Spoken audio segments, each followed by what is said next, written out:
연휴 잘 보내고 여러분 계시나요? 저도 집에 있었어요. 계속 집에서 그냥 가족들하고 TV도 보고 또 뭐 보드 게임도 하고 그러면서 이번 연휴를 저는 보내고 있습니다. 어, 되게 설레었어요. 사실 평상시도 그러긴 하는데 오늘 더 그랬던 것 같아요. 오늘 예배가 있다라는 게 참 되게 좋았고 또 감사했고 또 우리 디모데지체들 이 연휴 기간에 이렇게 저처럼 집에 있는 분들도 많을 텐데 그래도 이렇게 함께 나와서 함께 예배할 수 있다라는 게 얼마나 설레이고 기뻤던지 모릅니다. 오다 보니까 여러분 저 로비에 보면은 여러 가지 이제 성탄 목도 있고 성탄 장식들이 참 많습니다. 이제 돌아오는 주일부터 대림절이 시작이 됩니다. 이제 본격적으로 우리가 성탄절을 준비하고 또 기다리는 시간 가운데 있으니까 우리가 더욱더 이번 대림절을 잘 보낼 수 있기를 바랍니다. 오늘은 브로큰 이어로 5번째 시간인데 여러분 혹시 다들 이런 경험 다 있죠? 시험을 준비하는데 되게 열심히 준비를 해요. 열심히 준비해서 뭐 여러 가지 에너지 음료도 마시고 막 코피도 쏟아가면서 열심히 시험을 준비해서 나름대로는 이번 시험 결과 너무 좋을 것 같아 라는 그런 생각으로 이제 막 시험을 봅니다. 근데 시험 결과를 딱 받았더니 이게 보니까 내가 기대했던 것보다는 너무나 안 좋은 결과가 나온 적 여러분 있으시죠 다? 또 운동 경기를 보다가 보면 내가 응원하는 팀이 있잖아요. 저도 운동 경기 워낙 좋아하니까 이번에도 뭐 미네소타 팀벌브스 NBA 경기도 보면은 이번에 OKC랑 이렇게 하면서 엎치락 뒤치락 하면서 이번에 OKC가 정말 잘하거든요. 오클라호마 시티가 지금 압도적인 일인데 근데 잘하면 미네소타가 잡겠다 이번에 이런 생각으로 이번에 봤는데 결국은 또 4쿼터 막판에 가가지고는 뒷심무적으로 이렇게 지는 걸 보면서도 나름 기대했었는데 안 좋은 결과가 있으니까 좀 실망스러운 그런 경험들이 여러분 다 있으시죠. 지난주 우리가 총회를 했잖아요. 회장이나 총무 후보들이 많이 나왔는데 우리가 또 이렇게 같이 함께 화면을 보면서 엎치락 뒤치락 하면서 처음에는 이 후보가 회장이 되려나? 이러다가 이제 막판에 가가지고는 또 다른 후보가 되는 그런 것들을 보면서 이런 생각이 들어요. 여러분 이 문구를 너무 잘 아실 것 같은데 끝날 때까지 끝난 게 아니다 라는 문구를 여러분 다 들어보셨죠? 끝날 때까지 끝난 게 아니다. 화면 하나 준비했는데 뉴욕 양키스 출신의 포수였었던 요기 베라라는 사람이 있습니다. 화면 한번 보여주시면은 이 요기 베라라는 선수가 이제 은퇴하고 나서 뉴욕 매츠 감독이 되어가지고 그 동부지구 내셔널리그 동부지구에서 가장 꼴등으로 달리고 있을 때 어느 날 기자들이 물었대요. 이대로 가다가 뉴욕 매츠가 이제 꼴등하는 거 아니냐. 그러니까 요기 베라 감독이 그때 명언을 남겼어요. It ain't over till it's over. 끝날 때까지는 끝난 게 아닙니다. 실제로 그의 이제 막바지에 가가지고 뉴욕 매츠가 꼴등이었다가 기적과 같이 1등으로 해가지고 월드 시리즈까지 진출하게 되었다고 합니다. 그러면서 이 문구가 굉장히 유명해졌죠. 끝날 때까지 끝난 게 아니다. 1970년대에 있었던 일인데 그 이후에 1990년대인가 어떤 가수가 이렇게 노래 제목으로도 만들어가지고 또 유명했다고 해요. 진짜 우리가 살면서 이럴 때가 참 많은 것 같아요. 끝날 때까지 끝난 게 아닌 적이 얼마나 많은가요? 우리 나름대로는 이쯤 하면 되겠다. 이제 어느 정도 이제 되지 않을까? 이런 마음 먹다가 마지막에 가가지고 결국은 전혀 생각지도 않았던 결과를 보면서 역시 끝날 때까지 방심해서는 안 된다라는 생각을 들 때가 참 많이 있습니다. 우리 신앙도 이와 같은 것 같아요. 저는 신앙이라는 것도 여러분 뭐라고 비유할 수 있을까? 저는 신앙을 사도 바울의 표현에 의하면 신앙은 우리가 달리게 하는 경주와 같다라고 사도 바울은 표현을 했거든요.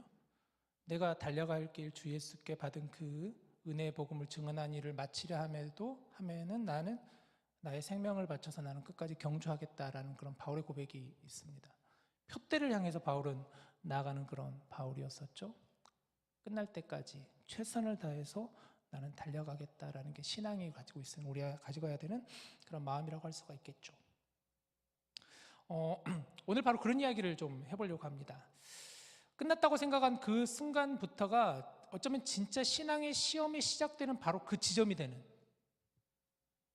바로 그 사람, 승리한 줄 알았는데 넘어져 버렸던 기드온에 대한 이야기를 통해서 오늘 함께 우리를 좀 한번 살펴보기는 시간이 되기를 원합니다. 기드온은 이스라엘의 5번째 사사였습니다. 사사기가 1장에서 21장까지 있다면 기드온에 관한 본문은 3장에 나와요. 6장, 7장, 8장에 걸쳐서 나옵니다.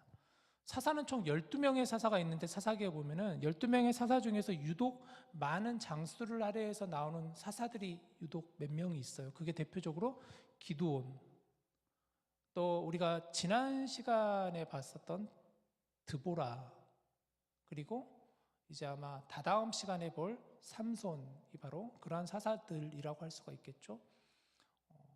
지난주 제가 잠깐 여러분에게 숙제를 좀 내드렸었는데 사사기 6장부터 8장을 혹시 읽어보셨나요? 안 읽어보셨나요? 아마 여러분 스토리 많이 아실 거예요. 기드온이 어떻게 미디안과의 전쟁에서 승리하게 되었는지에 대한 스토리를 어느 정도 여러분 좀 아실 겁니다. 기드온은 사실 처음부터 용사라고 할 수는 없는 사람이었어요. 용감한 사람은 아니었던 것처럼 보여져요. 지난주에 설교 중에 나누었던 것처럼 미디안이 쳐들어왔을 때 밀타작을 해야 되는데 어디서 했다 그랬죠? 포도주 틀에 숨어가지고 있었던, 두려움이 많았던 사람이 기드온이라고 할 수가 있습니다. 여호와의 사자가 기드온에게 나타나서 큰 용사여라고 하는데도 여전히 그 말에 대해서 의심을 품었던 사람이 기드온이었어요. 그래서 표징을 보여달라라고 했죠. 표징을 보여주십시오. 그런데 하나님은 이런 기드온을 통해서 일을 하셨습니다. 기드온은 300명의 군사를 이끌고 미디안의 13만 5천 명의 사람들과 맞서 싸우는 거예요. 여러분 300명 대 13만 5천이 이게 상대가 안 되잖아요. 이게 게임이 안 되는 싸움이잖아요. 그러나 사사기 7장을 보면은 결과적으로 이스라엘이 미디안과의 전쟁에서 이기게 되었다. 이스라엘이 들고 있었던 무기는 너무 간단해요. 나팔과 횃불과 항아리, 이게 전부예요. 그러나 사실 미디안은 엄청난 병력과 군사를 가지고 있는 초강대국이 바로 미디안인데, 그러나 기드온의 300용사가 미디안과의 전쟁에서 승리하였다라는 거죠. 뭘 이야기하려는 걸까요? 성경은 이런 스토리를 우리에게 들려주시면서 도대체 무엇을 이야기하려는 것일까요? 기드온의 용사됨을 이야기하려는 것일까요? 기드온의 힘으로 그 승리를 이겼다라는 것을 보여주고자 하는 것일까요? 그게 아니겠죠. 하나님께서 전쟁을 승리케 하셨다라는 것을 성경은 말하고자 하였던 것이죠. 그래서 300명의 용사가 13만 5천 명의 용사와 싸울 수 있어도 그럼에도 불구하고 그 승리를 이길 수 있게 하셨다라는 것이겠죠. 전쟁을 승리하게 하는 것은 철저히 하나님의 손에 달린 것이지 사람의 손에 달려있지 않다. 사사기는 기드온을 단순히 위대한 영웅으로 그리지는 않아요. 여기서 잠깐 우리 삶을 좀 돌아보면 어떨까 싶습니다. 우리도 때로는 마치 우리가 승리한 것처럼 느껴질 때가 있어요. 내가 열심히 노력해서 내가 최선을 다해서 했기 때문에 내가 이만큼 왔다. 그래서 내가 어느 정도 승리했다. 내가 많은 것을 성취했다, 성공했다라고 생각을 하지만, 그러나 사실 우리의 마음속에는 정말 그 이면에는 과연 그게 내 능력으로만, 내 실력으로만 했을까? 나를 인도하시고 나의 모든 삶을 닦아주시고 그 길을 펼치게 해주신 하나님의 은혜, 하나님의 능력을 과연 우리는 믿고 있는가라는 질문을 던져보지 않을 수가 없죠. 22절 말씀을 한번 보시죠. 오늘 본문은 이렇게 시작하는데요. 그때 이스라엘 사람들이 기드온에게 이르되 당신이 우리를 미디안의 손에서 구원하셨으니 당신과 당신의 아들과 당신의 손자가 우리를 다스리소서 하는지라 라고 했죠. 여기서 봐봐요. 그때라고 해서 이 그때에는 기드온이 이제 미디안과의 전쟁에서 이기고 나서 그때에 이제 이스라엘 사람들이 기드온에게 와서 말하는 겁니다. 뭐라고 말하죠? 당신과 당신의 아들과 당신의 손자가 우리를 다스려 주십시오라고 이야기를 합니다. 왕이 되어달라는 거죠. 왜 이스라엘은 기드온에게 왕이 되어달라고 했을까요? 이 질문은 굉장히 답은 간단하겠죠. 이스라엘 백성들 마음속에는 기드온을 보면서 이게 마치 이 승리가 어떤 기드온의 리더십으로 인해서 그런 것 아닌가 하는 마음이 있었겠죠. 그러니까 300명이 13만 5천 명을 싸워 이기지. 정말 기드온의 저 엄청난 리더십이야. 저 사람이 가지고 있는 능력이야. 그런 마음으로 이스라엘 백성들은 아마 기드온을 왕으로 삼고 싶었었던 것 같아 보여요. 또는 주변 다른 이웃 나라들 보면 다 왕이 있는데 아직 이스라엘은 왕이 없는 나라잖아요. 모세, 여호수아 그리고 사사들에 이르기까지 이스라엘은 왕이 없는 유일한 나라라고 할 수가 있잖아요. 그러다 보니까 이스라엘 사람들 입장에서는 우리도 이제 좀 왕이 있으면 어떨까 하는 마음으로 그렇게 기드온에게 왕이 줄 것을 요청하는 것이라고 할 수가 있겠죠. 그런데 가만히 보면 정작 이스라엘이라는 나라가 어떤 나라인가? 이스라엘은 사실 하나님의 백성들이잖아요. 이스라엘은 그런데 그런 상황에서 보지를 못했던 것이겠죠. 기드온은 볼 수 있었지만 정말 기드온과 함께 싸우게 하셨던 그 전쟁을 승리로 이끌어 주셨던 하나님의 일하심을 이스라엘은 보지 못하였기에 그들은 왕을 요구했다라고 볼 수가 있겠죠. 하나님이 잊어버렸던 것이겠죠. 사사기의 특징이죠. 사사기의 특징하면 이렇게 문장으로 정리할 수 있잖아요. 사람이 그 시대에 왕이 없으므로 사람이 각각 자기 소견에 오른 대로 행하니라. 이게 사사기의 특징이잖아요. 자주 나오는 표현이잖아요. 정말 각각 자기 소견에 오른 대로 행해버린 거죠. 왕이 있으면 좋겠습니다. 우리도. 23절을 보세요. 기드온이 그들에게 이르되 내가 너희를 다스리지 아니하겠고 나의 아들도 너희를 다스리지 아니할 것이요 여호와께서 너희를 다스리시리라. 자, 이 말씀만 보면 어때요, 여러분? 그럴싸해 보이죠. 기드온이 굉장히 근사한 사람처럼 보이죠. 이스라엘 백성들이 지금 왕을 요구하고 있는데 기드온은 이렇게 말하는 거예요. 내가 여러분 다스리지 않을 겁니다. 내 아들도 여러분들을 다스리지 않을 겁니다. 저는 왕이 되지 않을 겁니다. 그러면서 하나님이 우리를 다스리십니다. 굉장히 근사하게 고백을 하는 것처럼 보여집니다. 기드온의 이 말만 보면 마치 기드온은 하나님 중심의 신앙을 가지고 있는 굉장히 겸손한 사람처럼 보여집니다. 자신에게 쏟아진 영광을 오히려 하나님께 돌리는 뭔가 믿음 깊은 사람처럼 보여지죠. 그런데 문제는 그 다음 구절이에요. 24절을 보세요. 그러면서 기드온이 이럽니다. 또 그들에게 이르되 내가 너희에게 요청할 일이 있으니 너희는 각기 탈취한 귀고리를 내게 줄지니라 하였으니 이는 그들이 이스마엘 사람들이므로 금 귀고리가 있었음이라. 그러니까 기드온의 말은 나는 왕이 되지 않겠다고 하지만 기드온의 지금 요청하는 바를 보건대 말과 행동은 뭔가 좀 달라 보입니다. 왕이 되지 않겠다고 말하면서 바로 이어서 이스라엘 백성들에게 뭘 요구하냐면 금 귀고리를 요구하고 있어요. 미디안과의 전쟁에서 우리가 획득한 여러분들이 전리품으로 얻은 금 귀고리를 가지고 오십시오라고 하는 거죠. 당시 미디안 사람들은 굉장히 부유한 사람들이었어요. 그들은 많은 전쟁에서 싸워 이기는 강력한 나라였기에 아마 미디안에게는 많은 금이 있었던 것 같아요. 그러다 보니까 미디안과의 전쟁에서 이스라엘은 전리품으로 금 귀고리를 획득하게 된 것이었겠죠. 그런데 문제는 기드온이 이 전리품을 요구했다는 거예요. 이걸 가지고 뭘 하려고 그랬을까? 25절을 봐보세요. 26절, 27절을 보십시다. 기드온이 요청한 금 귀고리의 무게가 금 1700세겔이요 그 외에 또 초승달 장식들과 폐물과 미디안 왕들이 입었던 자색 의복과 또 그 외에 그들의 낙타 목에 둘렀던 사슬이 있었더라. 조금 더 기드온이 요청을 구체적으로 나오는데 여기 보니까 요구한 금이 어느 정도였냐면 보니까 금 귀고리의 무게만 해도 1700세겔이었다라고 그래요. 여러분 가늠이 안 돼요. 1700세겔이 어느 정도인가 가늠이 안 되죠. 찾아봤더니 1700세겔이 금 20kg 정도 된다고 해요. 금 20kg. 어느 정도일까? 어느 정도 가치일까? 이런 것도 궁금하잖아요. 그래서 저는 또 바로 찾아봤죠. 금 한 돈이 어느 정도인지 아세요? 여러분 금 한 돈이 1돈이 3.75g이라고 하더라고요. 한 돈이, 금 한 돈이. 그래서 이 17세겔 정도면 금 20kg은 몇 돈이냐면 5,333돈이라고 해요. 이래도 가늠이 안 되죠? 한 5,333돈의 정도가 된대. 한 돈이 요즘 시세로 얼마인지 아세요? 요즘 시세로 612불이라고 해요.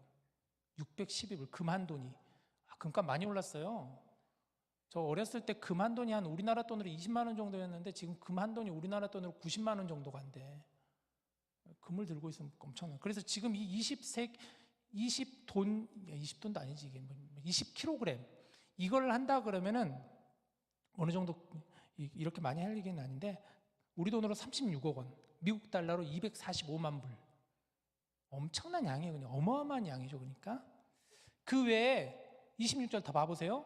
초승달 장식들과 폐물과 미디안 왕들이 입었던 자색 의복과 또 왕들이 가지고 있었던 낙타 목에 둘렀던 사슬 있었더라라는 거예요. 그림이 보여지지 않아요? 말로는 나는 왕이 되지 않겠다고 하면서도 기드온이 요청한 바에 의하면 분명히 미디안 왕들이 가지고 있을 법한 그런 금과 또 그들이 착용했었던 것들을 기드온이 요청하고 있는 게 보여지죠. 이걸로 뭐 하려고 그랬을까? 27절 구체적으로 보면 넘겨주시면 기드온이 그 금으로 뭘 하려고 그랬냐면 에봇 하나를 만들어서라고 그랬어요. 에봇을 만들려고. 그래서 이 에봇을 가지고 자기의 성읍, 자기 성읍, 자기가 살고 있는 성읍이죠. 오브라에다가 그것을 두었더니라고 그랬어요. 이 금으로 기드온은 에봇을 만들려고 그랬어요. 그리고 그 에봇을 가지고 자기가 살고 있는 성읍 오브라에다가 그것을 두려고 그랬다라고 성경은 말하고 있어요. 자, 에봇이 무엇일까? 그림을 하나 더 준비해봤습니다. 여러분 이해를 돕기 위해서. 에봇은 바로 제사장들이 입는 옷이 바로 에봇이에요. 에봇. 오늘 여러분들 목장 성경 공부 시간에 출애굽기 28장 말씀을 여러분 읽어보시라고 제가 일부러 질문지에다가 넣어드렸는데 이 에봇이 어떤 용도로 쓰여 있는가가 출애굽기 28장에 조금 더 자세히 나올 거예요. 당시에 제사장들은 이 에봇을 갖춰 입고 가슴에는 판결 흉패를 딱 가지고 그리고 나서 성소에 들어가서 하나님의 뜻을 구하였다고 해요. 제사장들만 입는 옷이 바로 에봇이에요. 그러면서 성경은 계속해서 말씀해요. 이 에봇을 입고 여호와께 거룩하라, 여호와께 성결하라 말씀하고 있는 거예요. 그런데 기드온은 그 금으로 에봇을 만들었다는 거예요. 근데 사실 에봇을 만들려면 원래 금으로 만드는 게 아니라 에봇은 분명히 성경에 말씀한 바에 의하면 뭐 홍색, 자색, 금색 이런 가는 배실로 에봇을 만들려고 구체적인 지시를 해요. 하나님이 모세를 통해서. 그러나 기도는 그것을 다 어겨버리고 금으로 에봇을 만들고 또 한 가지 에봇은 원래 성소가 있는 실로라는 지역에만 둘 수가 있는데 자기의 성읍 오브라에 그것을 가져다 놓으려고 했다. 무엇이 보이나요? 말로는 나는 왕이 되지 않겠습니다고 하지만 기드온의 마음 가운데는 이미 행동으로는 왕이 되려고 했어요. 왕이 되고 싶은 마음이 가득했어요. 마치 왕처럼 살아보고 싶었고 왕처럼 인정받고 싶어하는 마음이 기드온에게 너무나 있어 보였다라는 것이죠. 성경학자들은 이 부분을 이렇게 얘기하더라고요. 기드온은 신앙의 중심을 자기에게로 끌어오고 싶어 했다라는 거예요. 하나님의 뜻을 알고 싶으면 하나님께 나아가기보다는 나에게로 와라, 내게 물어봐라. 말로는 하나님이 다스리신다고 했지만 행동으로는 내가 중심이다라는 것을 기도는 지금 보여주고 있는 거예요. 겉으로는 겸손하고 경건한 말을 했지만 그의 실제 행동은 완전히 달라라는 거죠. 저는 이것을 쉽게 말해 기도의 이중성이라고 표현해 보고 싶습니다. 기도의 이중성. 겉으로는 하나님의 이름을 말하지만 속으로는 사람들의 시선을 의식하죠. 입으로는 하나님을 왕이라고 하지만 마음은 내가 왕이 되고 싶어하는 마음. 이게 바로 이중성이잖아요. 겉다르고 속다른 이중성이잖아요. 하나님은 기드온에게 처음부터 큰 용사여 내가 너와 함께하겠다 하셨지만 그런데 기드온은 승리한 이후에 하나님을 잊어버리고 자기가 스스로 왕처럼 높아져 버렸다라는 거예요. 여러분 우리는 이 말씀을 보면서 깨달아야 될 부분들이 많죠. 우리도 종종 이런 부분들이 있지 않나요? 말로는 하나님이 다 하셨습니다. 말로는 다 하나님의 은혜입니다. 이게 다 하나님의 은혜예요. 제가 한 게 아닙니다.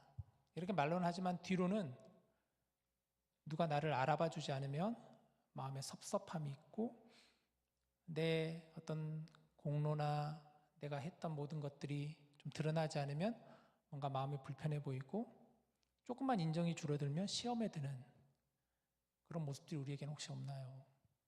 나를 인정해 주지 않으면 나는 겉으로는 다 하나님이 하신 거예요. 저는 부족한 사람입니다 라고 하면서도 속으로는 왜 나를 인정해 주지 않지? 왜 내 이름을 불러주지 않지? 왜 내가 한 것을 칭찬해 주지 않지? 이런 마음이 속으로는 혹시 우리에게는 없었나요? 말로는 하나님 중심으로 살고 싶습니다. 저는 하나님이 원하시는 길을 가고 싶어요. 하나님 뜻을 찾는 삶을 살고 싶어요. 하나님을 기쁘시는 삶을 살고 싶고 그런 선택을 하고 싶어요. 우리는 말로는 그렇게 많이 말을 하지만 기도 제목으로도 그렇게 많이 기도 제목을 내고 실제로 내가 그런 모습처럼 살고 싶다라고 말은 하지만 정말 결정적인 순간에 선택의 순간에 정말 하나님의 뜻을 내가 더 편한 길은 어딜까? 내가 조금 더 유리한 길은 어딜까? 연봉을 보니까 이게 좀 더 낫지 않나? 이왕 살 거면 조금 더 여러 가지 있는 것이 많은 갖춰져 있는 곳으로 가는 게 더 낫지 않을까? 말로는 하나님 이끄시는 길을 갈게요. 하나님 기뻐하시는 길로 가고 싶습니다 라고 하면서도 속으로는 여러 가지 계산하면서 우리는 정말 하나님께 묻는가? 하나님께 구하는가? 우리는 이미 어쩌면 그 에봇을 우리 역시도 오브라에 두고 있는지 모릅니다. 기도원이 문제였던 이유는 그는 하나님을 부정한 것이라기보다는 하나님을 마치 이용한 것처럼 보여지죠. 말은 하나님께서 행하셨습니다. 나는 왕이 되지 않겠습니다 하면서 그의 모습 속에서는 철저히 하나님이 이용하는 모습처럼 보여지죠. 이것이 기도원의 무너짐이었고 결국은 이스라엘의 무너짐이었습니다. 그리고 하나님의 이야기를 통해 오늘 우리에게 또 조용히 묻습니다. 너의 말과 너의 삶은 과연 일치하고 있느냐? 여러분 이 말씀을 조금 더 깊이 묵상해 볼까요? 27절을 조금 더 보십시다. 자, 그렇게 기드온이 자기의 성 모바라에 두었더니 그 뒷절이에요. 온 이스라엘이 그것을 음란하게 하기 위함으로 그것이 기드온과 그의 집에 올무가 되니라. 성경은 이렇게 말하고 있어요. 오히려 그것이 결국은 기드온의 집안에 올무가 되어버렸다. 덫이 되어버렸다라는 것이죠.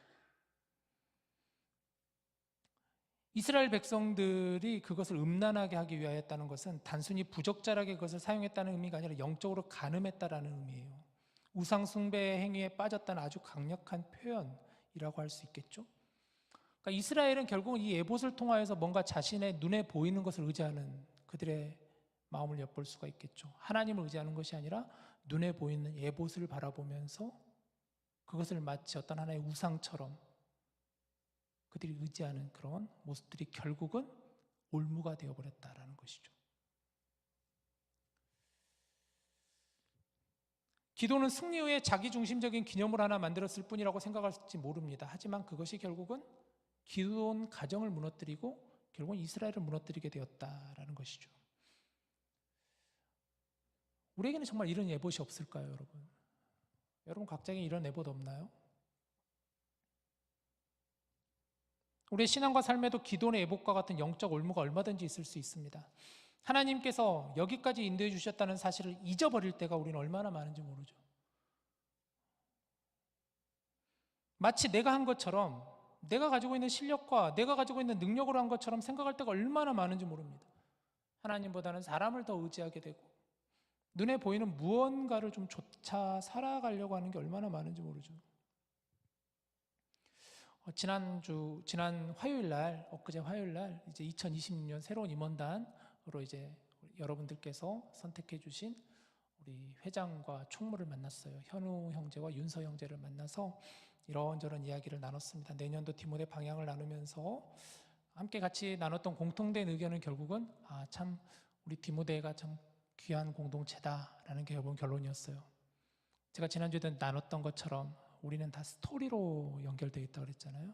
그냥 있는 공동체가 아니라 저에게도 마찬가지로 제 신앙과 제 삶의 스토리가 디모데 안에 녹아져 있고 마찬가지로 우리 현우나 윤서의 삶 가운과 신앙에도 녹아져 있는 게 그래서 디모데라는 이런 공동체가 있다는 게 우리에게 너무 감사한 일이다라고 하면서 제가 이제 결정적으로는 우리가 같이 함께 얘기를 나누면 이런저런 얘기를 나누면서 내년에 우리가 뭘 좀 중점적으로 우리가 함께 붙잡고 나아가야 될까? 올해는 우리가 일어나 빛을 발하자라는 그런 주제를 붙잡고 나아갔는데 우리 내년에 어떤 주제를 가지고 나아가면 좋을까 이렇게 생각하다가 이제 결론은 내년도 주제를 이렇게 잡았어요. 내가 아니라 오직 예수님입니다라는 Not I but Christ라는 그 영어 제목으로 주제로 내년도 주제를 잡아보았습니다. Not I but Christ. 갈라디아서 2장 20절 말씀. 내가 예수 그리스도의 십자가에 못 박혔나니 라는 이제는 내가 아니요 내 안에 예수 그리스도께서 사신 것이라라는 그 말씀. 정말 우리가 내년 한 해 함께 나아가야 될 주제인 것 같아요. 내가 아니라 예수님께서 내 안에 사셔야만, 우리가 그런 삶을 살아야만 그런 공동체가 되어야만 하지 않을까 싶습니다. 여러분, 우리 이번 주 추수감사절 기간을 보내고 있는데 잠시 멈춰서 좀 돌아봅시다. 얼마나 우리는 하나님께 받은 은혜를, 우리 다 하나님께 받은 은혜가 참 많은데 그 은혜를 잊어버리지 않고 기억하고 있나요? 그 은혜를 잊어버리면 마치 기드온과 같이 자기중심이 되어버리는 거예요. 과연 우리는 얼마나 그렇게 살아가고 있습니까? 이번 추수감사절은 이 자료를 보니까 404번째로 맞이하는 절기라고 합니다. 1620년도에 영국의 청교도들이, 당시에 영국의 청교도들이 종교의 박해를 받는 가운데 그들이 신앙의 자유를 찾아서 떠나서 도착한 곳이 지금 미국에 있는 저기 플리머스라고 하는 매사추세츠주에 있는 플리머스라는 지역에 처음에 당도하게 되었죠. 저도 재작년인가 한번 거기 가서 그 처음에 밟았던 돌 이랑 보고 왔는데, 그때 이제 1620년대 그곳에 와서 그들이 이제 정착을 하면서 한 해를 보냈는데 그만 너무 혹독한 추위를 견디지 못해서 많은 사람이 죽어갔다고 해요. 그럼에도 불구하고 하나님께 예배하기 위한 자유가 있었기에 또 하나님께 온전히 감사할 수 있는 예배를 그 당시에 정착했었던 이 청교도인들이 포기하지 않아서 그 다음해인 1621년 11월에 그 척박한 땅에서 첫 수확을 얻게 되고 하나님께 예배를 드리며 감사 드리는 게 이제 첫 추수감사절의 시작이에요. 근데 그때 그들은 당시에 그들의 정착을 도와줬었던 원주민들을 초대해서 함께 식탁 교제를 나누면서 은혜의 기쁨을 나눴다고 해요. 그게 이제 오늘의 우리 추수감사절의 모습이죠. 같이 함께 둘러앉아서 식탁 교제를 하면서 서로 이렇게 감사의 은혜를 나누는, 그게 바로 땡스기빙의 유래인데, 그림을 하나 가져와 봤어요. 이 그림은 플리머스의 첫 추수감사절이라는 그림인데 미국의 여성화가 제니 오거스타 브라운 스커미라는 작가가 그린 그림입니다. 가만히 봐보세요. 당시 원주민들도 초대했고 이렇게 둘러앉아가지고 같이 함께 식탁의 교제를 나누는 거예요. 서로 성도 다르고 환경도 다르고 그러나 서로 함께 이렇게 한 자리에 모여서 식탁의 교제를 나누는 거죠. 그냥 가만히 이 그림을 저도 들여다보면서 과연 오늘날 우리가 살고 있는 지금 이 시대는 이러한 정신이 과연 우리에게는 남아있나 라는 생각을 안 해볼 수가 없는 것 같아요. 우리 가족끼리는, 우리끼리는 하지만 정말 우리가 서로 다른 사람과 같이 함께 어울려 살아가고 있는가. 네, 우리가 살고 있는 이 미국의 현실을 보면 너무나 여러분도 잘 알다시피 차별과 박해와 억압과 압제가 너무나 심하잖아요. 정치적으로도 사회적으로도 공동체적으로도 점점 더 공격적이 되어가고 감사는 사라져가고 사람들은 서로를 밀어내고 혐오하고 서로를 압제하는 모습이 많아져 가고 있습니다. 그런 점에서 오늘 우리가 읽은 사사기 8장의 기드온 이야기가 참 의미 있게 다가왔습니다. 왜냐하면 감사해야 할 순간에 사람들은 하나님을 잊어버리기 시작했고, 은혜를 경험한 그 뒤에 은혜에 감사하기보다는 자신을 높이는 모습을 보기 때문에 하나님이 주신 그 승리의 은혜를 뜨겁게 경험했지만 감사는 사라지고 오히려 사람 중심의 왕정 요구가 등장했던 오늘 이 본문을 통해서 우리가 이 추수감사절의 의미를 다시 한번 돌아보았으면 좋겠습니다. 그래서 오늘 우리가 기도원을 통해 보고자 하는 것은 단순한 과거의 실패가 아니라 하나님이 주신 그 승리의 은혜를 어떻게 우리가 지켜내며 살아야 되는가라는 거죠. 하나님이 우리에게 주신 그 구원의 은혜를 어떻게 우리가 유지해가면서 지켜가면서 살아갈 것인가, 넘어지지 않고 교만하지 않으며 살아갈 것인가에 대한 질문을 저와 여러분에게 던져보자라는 것입니다. 말씀을 정리해보죠. 이번 주 또 주초에 여러분 아마 이 배우를 아실 거예요. 이순재 원로 배우가 세상을 떠났습니다. 그럼 그림을 한번 보여주시면, 제가 개인적으로 참 좋아하는 배우인데 왜 좋아하냐면 마찬가지예요. 이 배우를 뭐 개인적으로 아는 건 전혀 없지만 이분이 그동안 해나갔던 많은 드라마와 많은 예능과 작품들이 참 많잖아요. 그걸 보면서 저도 자라왔거든요. 제 삶의 스토리가 이분의 스토리와 어쩌다 보니까 녹아져 있기 때문에 참 마음이 많이 더 뭉클해지고 아픈 것 같아요. 연세가 91세이십니다. 근데 보니까 이분이 69년 동안 연예계 활동을 하셨다고 해요. 드라마만 150편, 영화도 거의 150편, 연극만 100편 이상의 많은 작품들을 이분께서 그동안 하셨다고 해요. 제가 그러면서 이번에 이제 막 유튜브 알고리즘에 계속 이분 걸 이제 저도 이제 검색을 하니까 막 계속 뜨는 거예요. 그래서 여러 걸 보면서 이제 여러 가지 감정이입도 하면서 보는데 여러 좋은 영상들 막 여러 가지 인사이트가 있는 게 참 많은데 이분이 한 이야기 중에 여러 이야기가 있는 것 중에 하나, 이건 이제 작년인가 백상예술대상에서 이렇게 이분이 나와가지고 수상 소감을 하는데 이런 이야기를 했어요. 예술이란 영원한 미완성이다. 그러나 나는 완성을 향해 끊임없이 도전한다 라고 했어요. 여러분, 나이가 90세 되시는 정말 노배우신데 근데도 후배들 못지않게 계속해서 대본을 연구하고 그러면서 나는 끊임없이 도전한다라는 이분의 메시지가 참 마음 뭉클해지더라고요. 그래서 오늘 이 본문과 저는 오버랩 됐어요. 정말 우리의 인생은 우리의 신앙 경주와도 같다고 했는데 이 정말 무르익은 더 이상 뭐 사실 더 배울 게 어딨나 싶은 이런 정말 어마어마한 원로 배우도 나는 끊임없이 도전한다라고 하는 그의 고백처럼 과연 우리는 우리의 신앙을 경주해 나가면서 얼마나 우리는 이런 마음을 가지고 신앙생활을 하고 있는가. 끝날 때까지 끝난 게 아닌데 우리는 마치 끝난 것처럼 나는 이제 이 정도면 됐지, 이만하면 됐지 하는 그런 마음으로 우리가 살아가고 있는 건 아닌가 하는 마음이 들었습니다. 사랑하는 여러분, 오늘 우리는 기도원에 대한 말씀을 나누었습니다. 기도원은 하나님의 은혜로 그 자리에 설 수 있었습니다. 그는 결코 방심하거나 교만해서는 안 되었습니다. 하나님 앞에서 끊임없이 부족함을 깨닫고 끊임없이 계속해서 그는 겸손하게 나아가야만 했습니다. 하지만 기도는 말과 행동의 이중성으로 인하여서 결국은 넘어지고 말았습니다.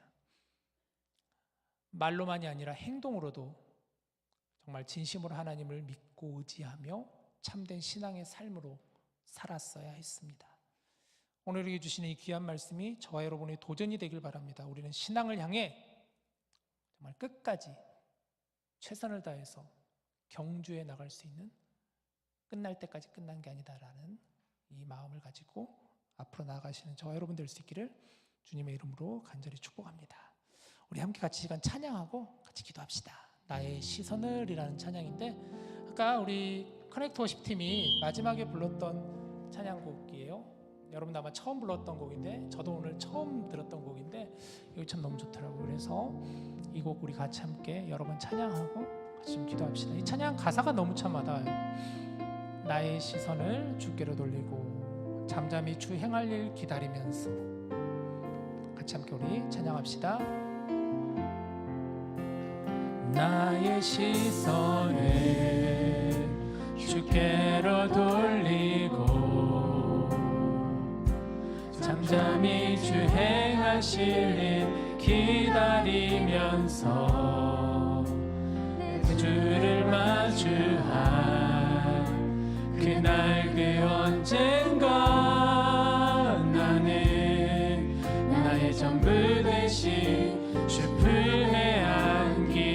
다시 한번 나의 시선을 주께로 돌리고 잠잠히 주 행하실 일 기다리면서 주를 마주한 그날 그 언젠가 나는 나의 전부 되신 주 품에 안 다시 한번 나의 시선을 주께로 돌리고 잠잠히 주 행하실 일 기다리면서 내 주를 마주한 그날 그 언젠가 나는 나의 전부 되신 주 마지막으로 한 번만 더 해봅시다. 나의 시선 주께로 돌리고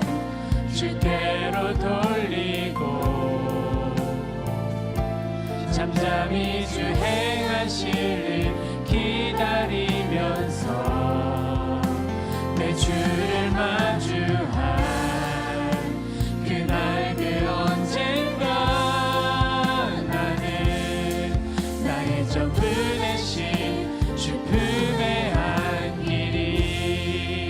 우리 같이 기도합시다. 이 시간 여러분, 정말 우리의 신앙은 경주라 그랬어요.